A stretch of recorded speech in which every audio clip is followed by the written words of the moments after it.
Appreciate you tuning in. I'm Will LaVeist. And I'm Eric Claville. And you tune into LaVeist and Claville. Smart talk without all the noise, breaking down the Black issues you care about with real facts, telling it straight from a college-educated, streetwise Black male perspective. Because to us, that's simply how it is. Today's show, expectations of the Biden-Harris administration.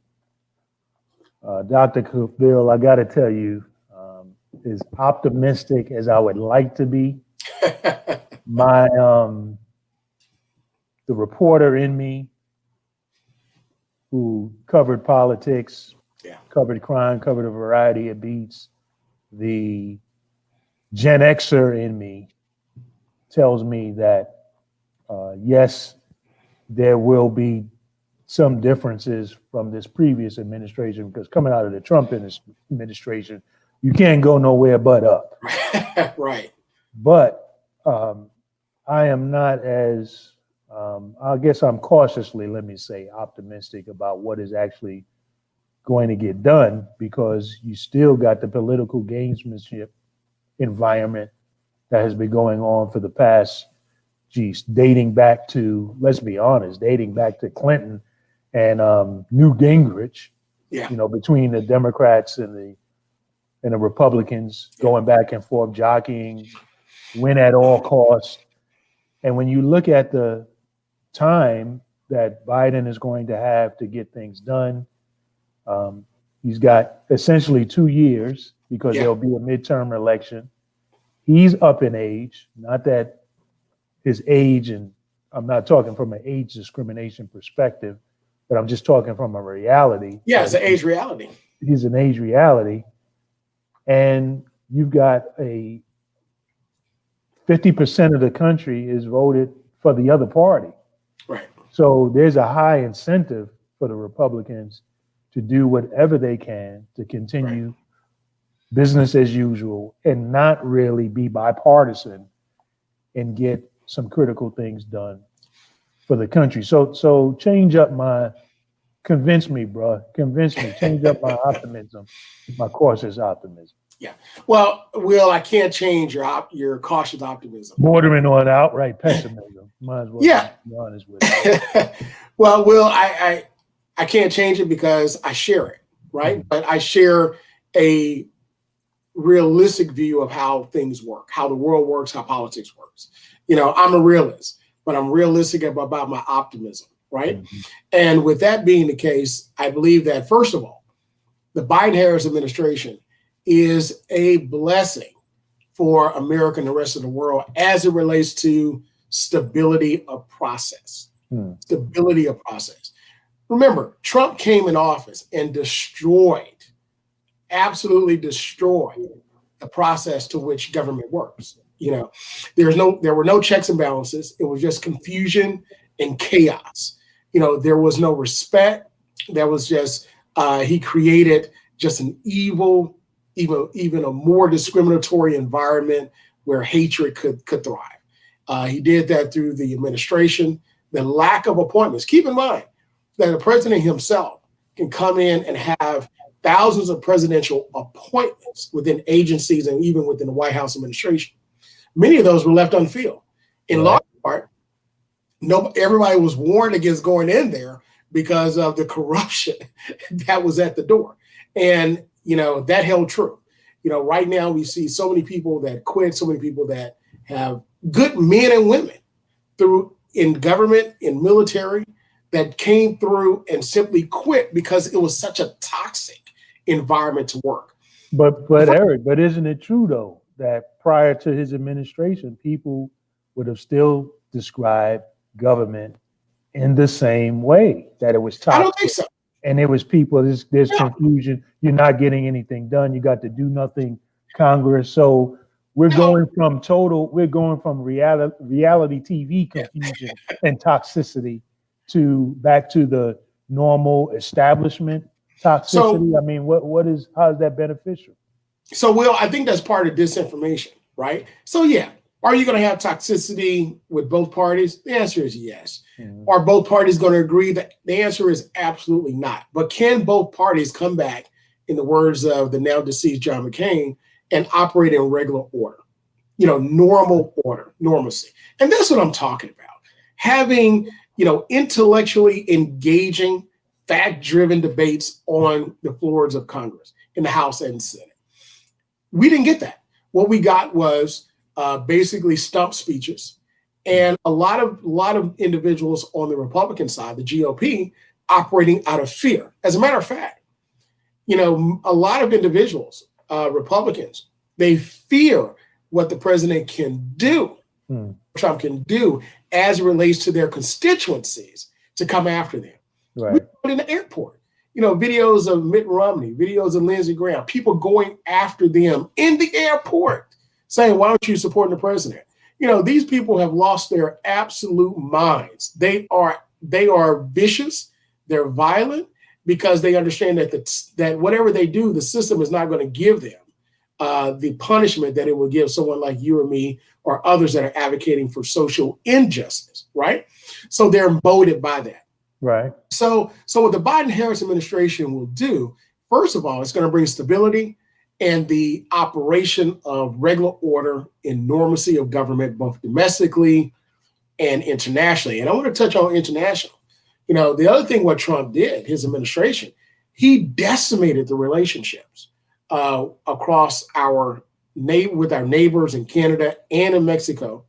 Not only that, but he added toxicity and distance the United States from our allies in Europe.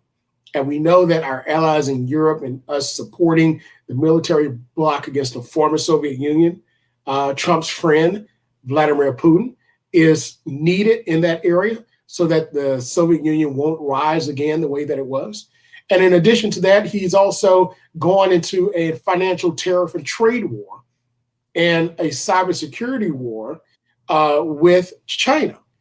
And we've ignored all the other countries around the world on the continent of Africa, the continent of South America, the Lesser and Greater Antilles of the Caribbean, and also in Southeast Asia and also the South Pacific, in order to give them assistance so that we can have good favor with them. And China has filled that void. So, But Eric, all that is good. But if the current prior to Trump system was toxic, right, and folks felt it wasn't working for them, how do you reconcile that going back to, because I understand restoring order is needed or normalcy, but how does going back to something that wasn't working and many people felt wasn't working, which is why they went to Trump in the first place, how does the prospect of going back give us reason to be encouraged? And especially when you talk about going back to a politician who has been around for God knows how long. He's got a long record of having been around, and he was representative of that type of governing that so many people felt was not working for him. And that's one of the reasons why, I've got this cautious optimism that's bordering on pessimism,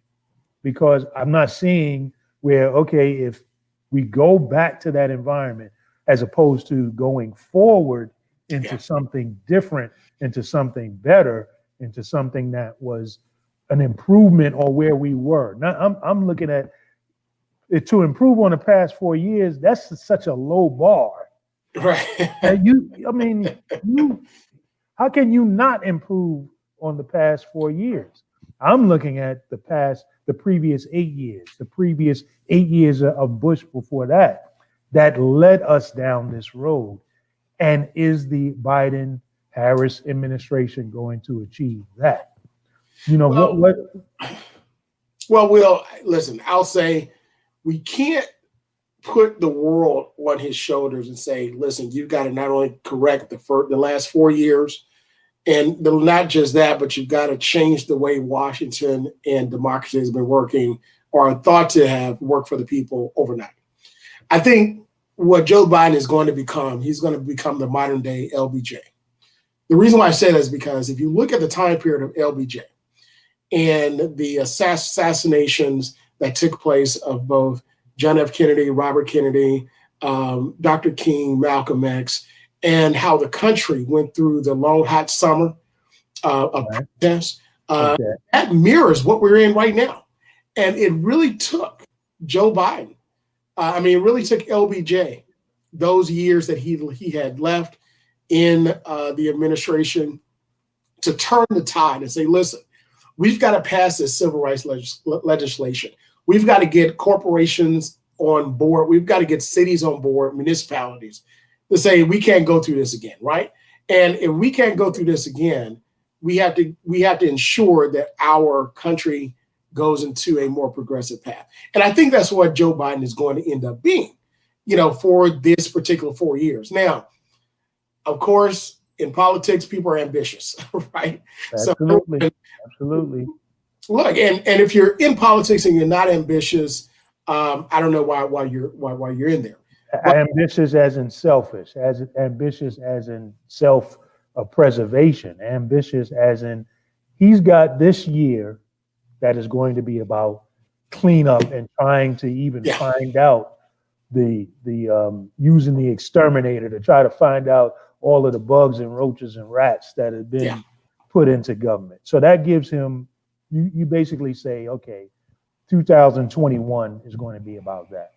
Now 2022 is what? Isn't that a midterm election year? So now what is the incentive on the side of the Republicans? And what is when you talk about people being ambitious and thinking about their self-preservation, what is going to be the incentive now in 2022 coming into a midterm election where the possibility of swinging the House, swinging the Senate comes back into play? What's going to be the incentive to be bipartisan? You mentioned the time of LBJ. Well, in that climate, you had more bipartisan possibilities, bipartisan type politicians in play. You also had a nation that had just dealt with the assassination of a beloved president. So you had, the Vietnam War going, you had a lot of disarray going on, but you had a climate that I think was more conducive to people trying to figure out how to a path forward that involved us together. You had less people on either side of the party that were so afraid, as you said, of making a decision that would cost them an election immediately. So we're in this, though there's similarities, we're in this climate that's such that I see after Biden and Harris spend this first year just doing cleanup and trying to find out where they need to spray the bug spray at, they're going to be facing a second year midterm election where there's going to be no incentive. It's going to be all about people campaigning and just jockeying and trying to stonewall. Well, Will, first I have to disagree with you. It's not going to be the first year. It's going to take the entire 4 years to start cleaning up the mess that the Trump administration left and the carnage. It's actually going to be even longer. Well, I agree with that. I mean, I'm saying that this first year there's going to be so much about that in this first year, and now they'll be coming into a midterm. Hey, Will, I agree with you.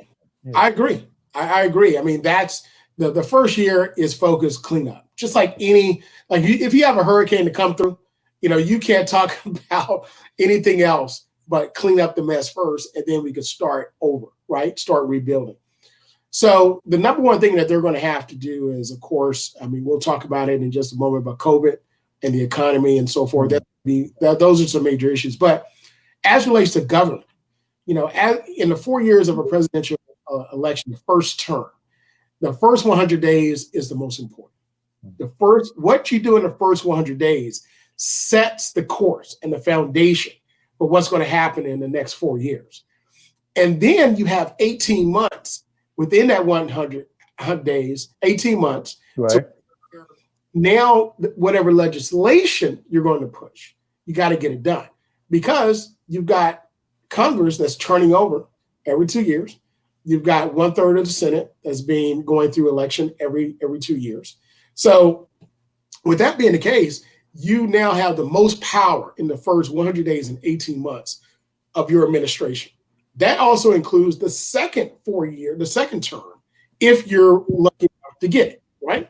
Right. Everyone else is going to start jockeying for position to take your position as president or in whatever committee seat and whatever position in the House and the Senate that you can get. So, I want to move to policy in just a moment. But before we do, I want to just say that again.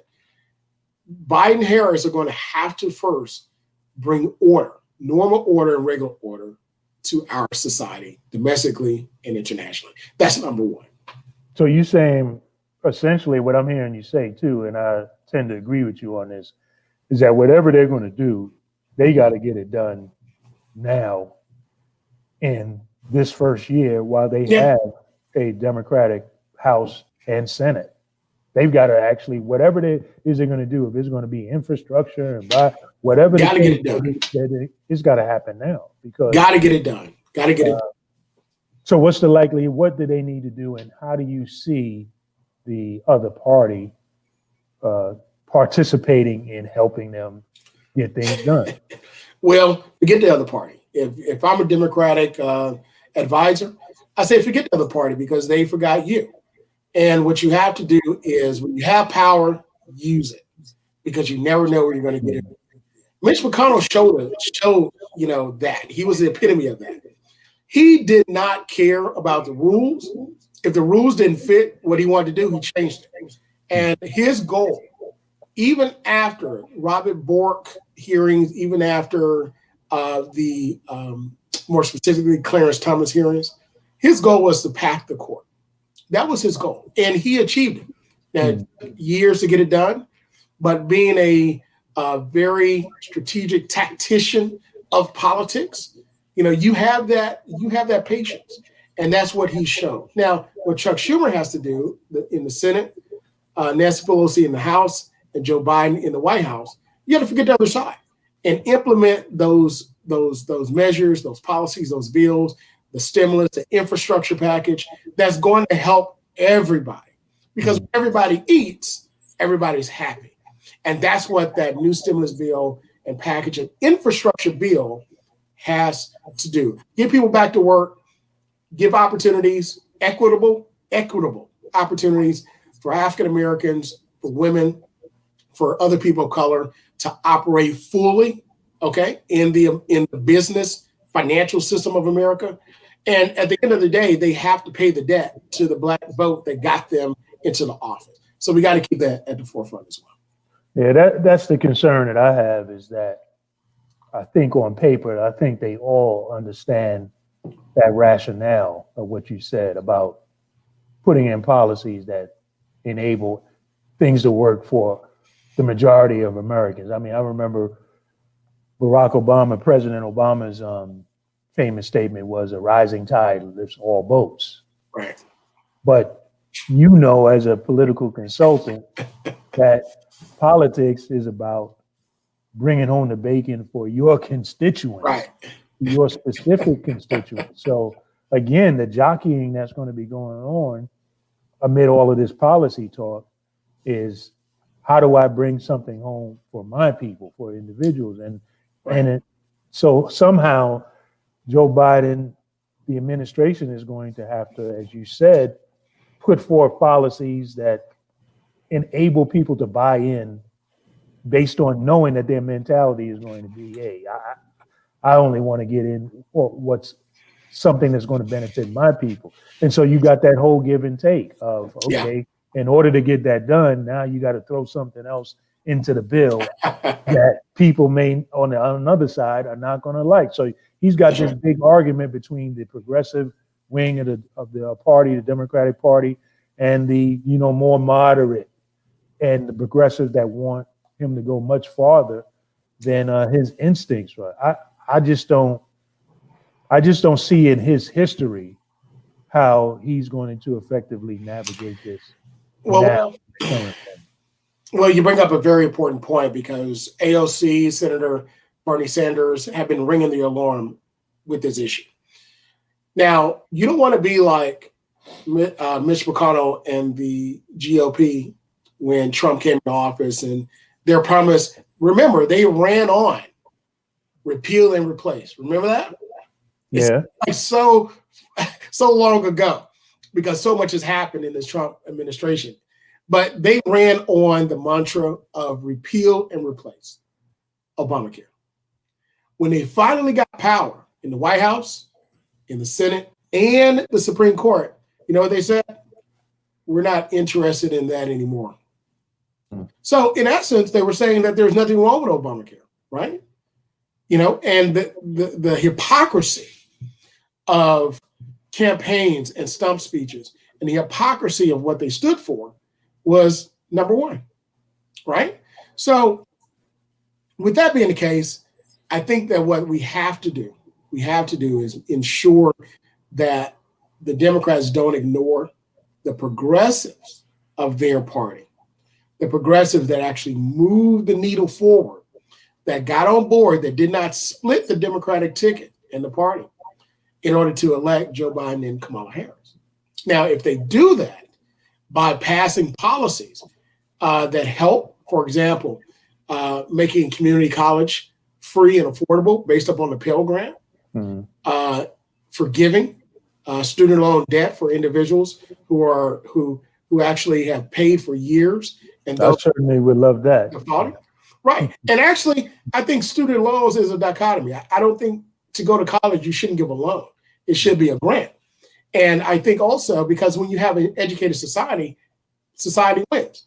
But at the same time, I think what you're looking at is restructuring how student loans operate. I think after a person graduates, I think if they paid for 10 years, I think the rest of their student assistance, financial assistance, should be forgiven or even less, right? Now, not just student loans, but also healthcare. We have to continue to improve the Obamacare for Americans, because that's the number one issue during COVID that's going to cause individuals to rise or fall financially and also in this economy.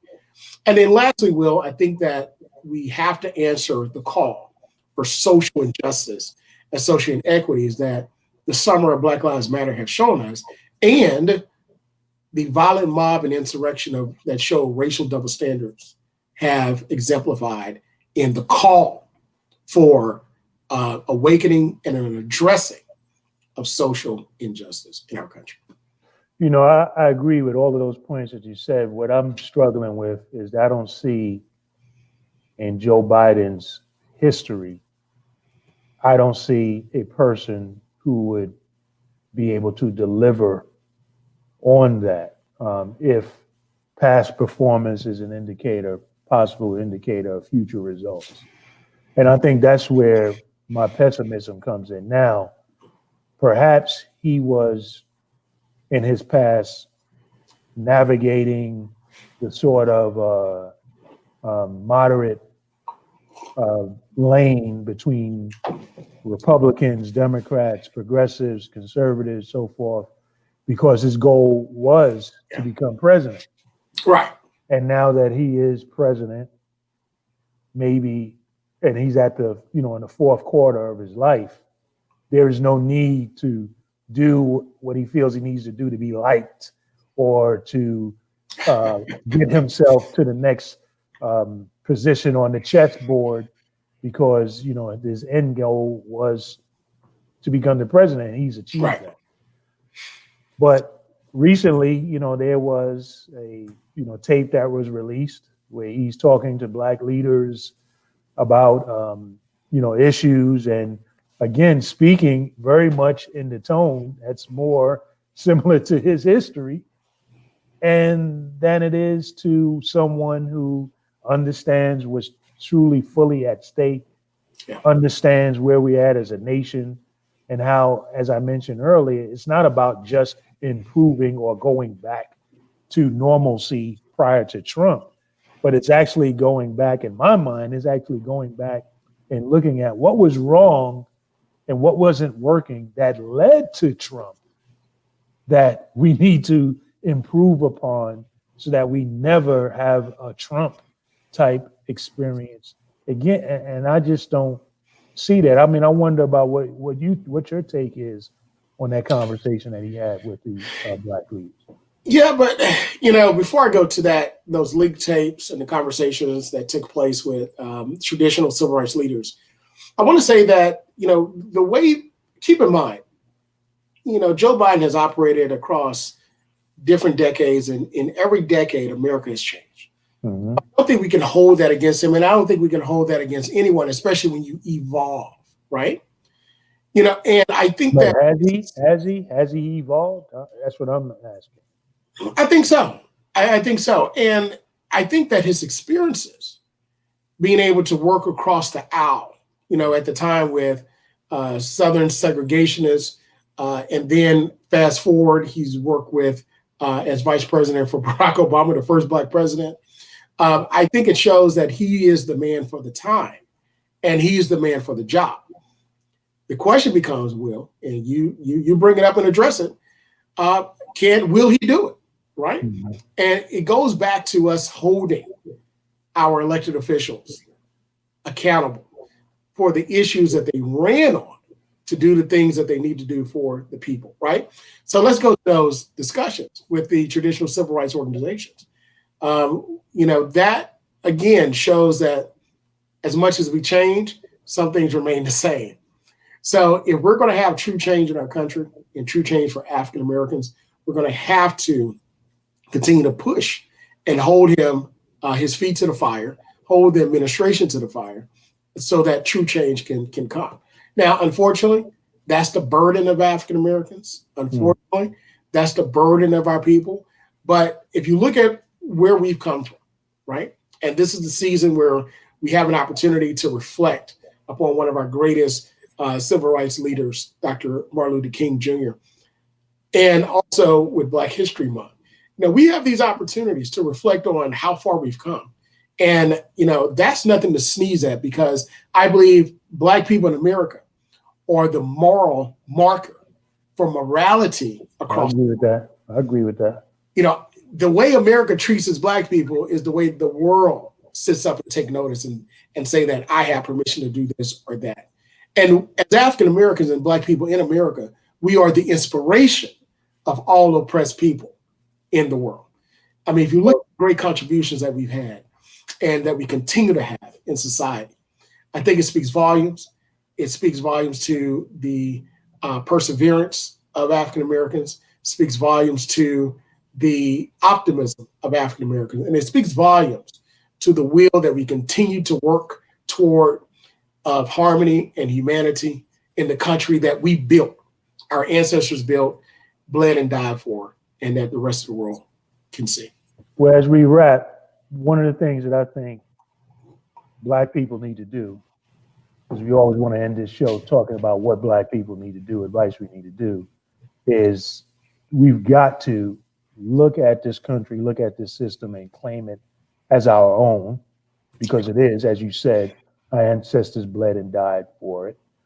We need to be patriotic, because I know when I go overseas, my passport has clout. Unlike if I was coming from some other country, I don't want to name and disparage a country, but I think that when you put those two combinations together, you understand that this is our country too. And, That's right. And people are fighting for this country. And that tells you something, that this is a country that's worth fighting for. So I think that we need to stay engaged and fight for our country. What do you think Black people need to do? Well, I put an exclamation point behind everything that you just said. Take the position that this is our country. We built it with our labor for 247 years. We built this country. With our talents, with our sweat, with our blood, with our tears. And we were the caretakers of those that rule this country as well. Take a look at the contributions that we have given. Take a look at the opportunity that we have, and keep pushing and keep striving for excellence in every aspect and facet of life. Because we come from great people and great stock, and it's our responsibility to continue that legacy. Well, that's another wrap for this edition of the LaVeist and Claville. Special thanks to our producer, Ben Bailey, keeps everything right and tight behind the scenes on the controls. Get back with us as we discuss Black issues in order to empower you and all of us to do the things that we must do to thrive. And follow us on social media. Facebook, Instagram, Twitter, LinkedIn, and our website at LaVeistandClaville.com. And if you have any questions, feel free to email us or any ideas for shows and topics at LaVeistandClaville@gmail.com. Because at the end of the day, that's the way it is. See you next time.